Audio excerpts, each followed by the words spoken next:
welcome or welcome back to my channel. I'm going to be making a layout today.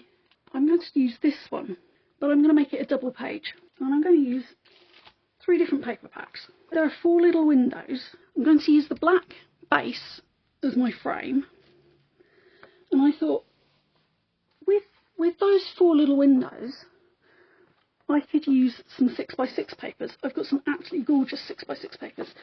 This one is the Splendid Autumn, which is available, and it's got these beautiful pictures, and then on the back just textured. I believe that these ones are pastel, and they've got all these beautiful little landscapes, mini landscapes, 6x6, and they've got all different colours on the back. And I decided to limit myself to reds and greens because that's very Christmassy colours, and I'm making a Christmassy layout. So I picked out all of the reds and all of the greens, and I had to slightly fudge it with one of the reds, but that's not going to matter, and that's why I've got that piece of red, because I'm going to lay these out. I was going to put a green and a red in like pairs to make one square, and then the other square like so. One thing I need to do is make sure that all of my textures go the same way, and I'm going to go across the page with my textures, because it'll look a bit weird if I have some that are vertical and some that are horizontal. I've done that around the wrong way. There we go. So what I'm going to do is put a piece of this on top of this one, so it'll pick out the red parts more, and I'm also going to be cutting all of them down slightly, because obviously if I put them corner to corner we won't see any of the black frame, and there won't be any space for this lovely to come through. Okay, so I've chopped all of these 6x6 pieces down, apart from this one, which I'm going to just leave sitting there for a moment. Now, some of these really don't go very well together at all, so let's put all the red ones in one place and all the green ones in the other. So some of these greens I'm not going to be able to put together, so those 2 I don't think will look great on corners. I mean, they don't look that bad. Those 2 again don't look that bad, but if I put those 2 together, that's nice, and if I put those 2 together, that's nice. So that's the way around that I'm going to do them for the greens.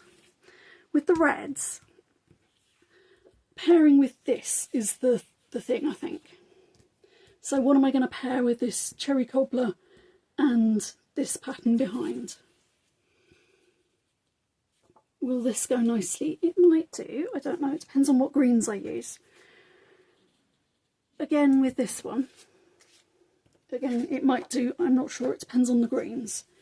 With this one, I think it, because this is based on the same red but darker, I think that it will make everything very dark on this side, unless I was to use the 2 light greens, which would go, but those don't go.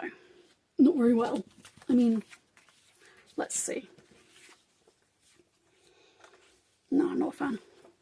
But I am quite liking those 2 together. I'm also quite liking those 2 together. I think that I like those 2 together, so I'm going to move them over here. Maybe try this one over here and see. Maybe if I put the other cherry cobbler one here, move that one up, or that way around. Maybe this way around. Don't know, are those 2 brown together? I don't know. I'm thinking that this corner is the corner to go for, which would then mean that the other corner would be... The great thing about doing squares is that you can use the squares to measure stuff. So those would be the corners that were together. with a pop of cherry cobbler. That would look quite good. I might just go for somewhere in the middle and then just have the edge cut off completely.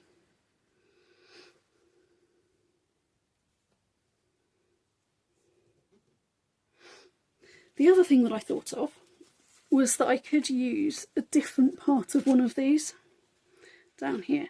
That one, for example, let me see if I can find it, is quite purpley on the side that I cut off.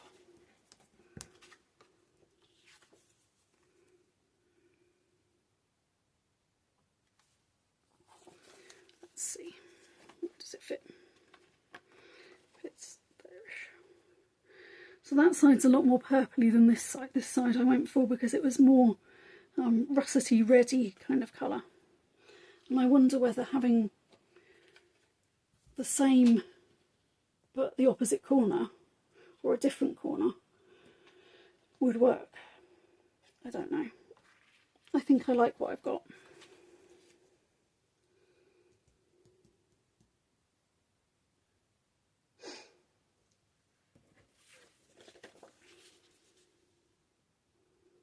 I need these two to work together as well, you see. I think that that one works better with that. Maybe that one would work better at the top. Ordinarily, you put the dark colours at the bottom and the light colours at the top, because that's the way that it works with reaching towards the horizon. You have light across the horizon. If you look at the sky, you'll see, if you look straight above, you'll see that it's very dark blue compared to what you have on the horizon, which is practically white on a lovely blue sky day. And that's what you aim for as an artist usually. And failing that, you go dark at the bottom because they're heavier colours, to light at the top because they're lighter. Yeah. So what am I going to do with all these lovely little offcuts? I'm going to put them on cards because I cannot, I mean, thin bits like that I probably could throw away, no problem, but the piece like that, I'm not going to just throw that away. I'm going to pair that with another panel and put that on a card.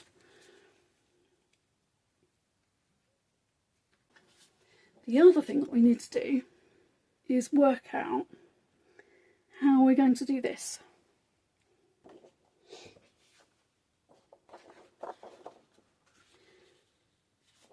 Because maybe some of these will look better against just cream and some of them will look better against the gold as well. See, this one I don't know that it looks so great against some of the bits. But if I move it and put it against a big splodge of gold, it looks good. So there's that one and there's this one. So I think I'm going to find it easier to put big splodges of gold. I find it easier to have big splodge of gold next to this one with this paper. There is no, I have to use the same on both sides. I could, for example, use this one on this side and this one on the other side. And again, I think that that would go quite nicely on this side.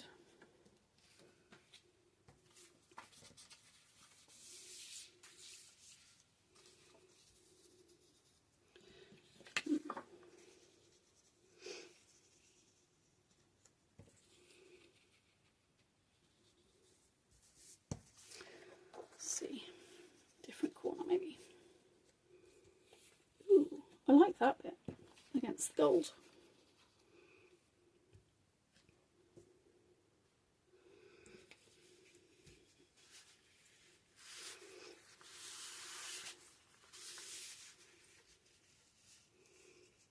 Yeah, I think that that looks going to fussy cut those two down now. So now I've got this side all stuck down.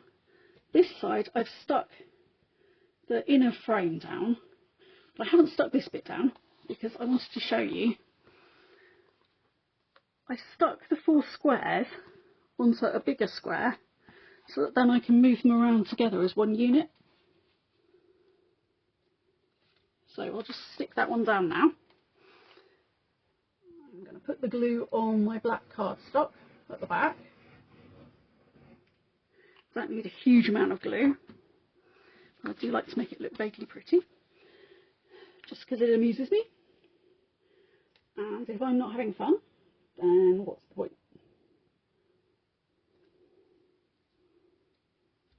There. That looks good. I've eyeballed it to make sure that it's straight around the edges. I was going to explain to you about my photographs and why I was having difficulty working out what embellishments to use. This is actually a slightly longer photo, but I don't have a 4x7.5 photo placeholder. This is a picture of my mum, Nana, with 2 little angels. At my mum's church, they do the nativity during the Christingle service. And my younger niece and my older daughter, this was before my younger one was born, they were both little angels, and so they were sat one on each of Nana's knees. And Nana also had a lovely piece of tinsel around her head, so it was kind of 3 little angels. And then over here, my other niece was the donkey and had to guide everyone to Bethlehem and things. So I have a separate picture of her over here. And then for my other photos over here, I have a picture of the music group that my sister's in, that I don't know whether I'm going to go with that size or that size, a 2x3 or a 3x3. So I've got both out.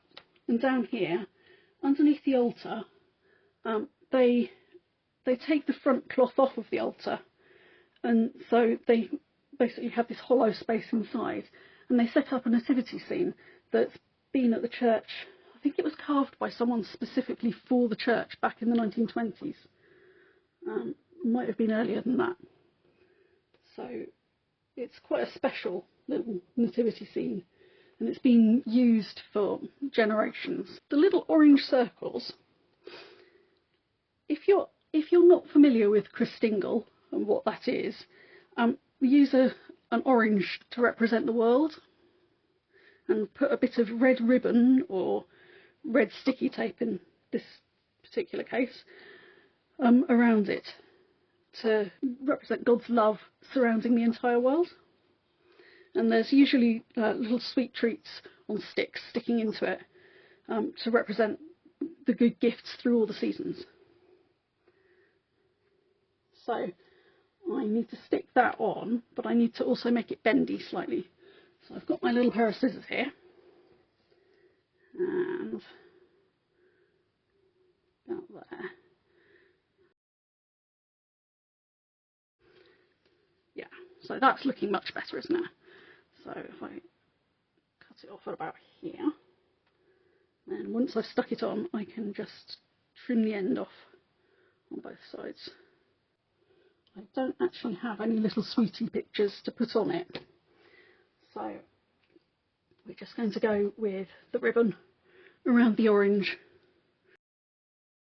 In the picture, it's my daughter holding a lit Christingle and looking at the flame.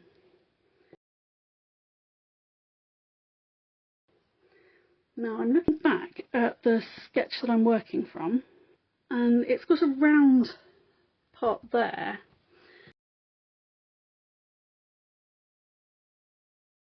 I'm thinking I'm going to put one of these two, probably this one actually, because it's slightly less orange than the other two. I'm going to tuck it underneath the corner there and pop the other one up here. And this is why I was thinking that a 2x3 would be better than the 3x3. One of the fab things about this particular paper is that there are pieces that go off of the side that you can use as part of your embellishments.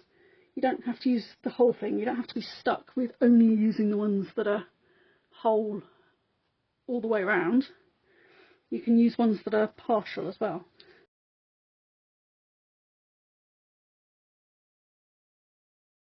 I'm going to pop this one down here.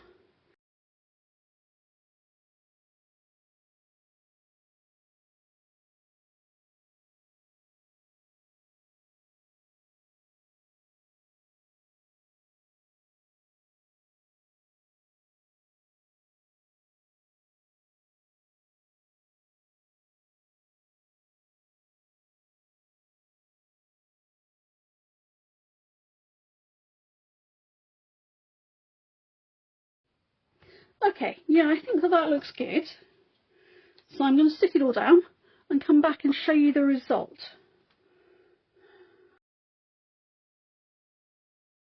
Nana with two little angels on the top.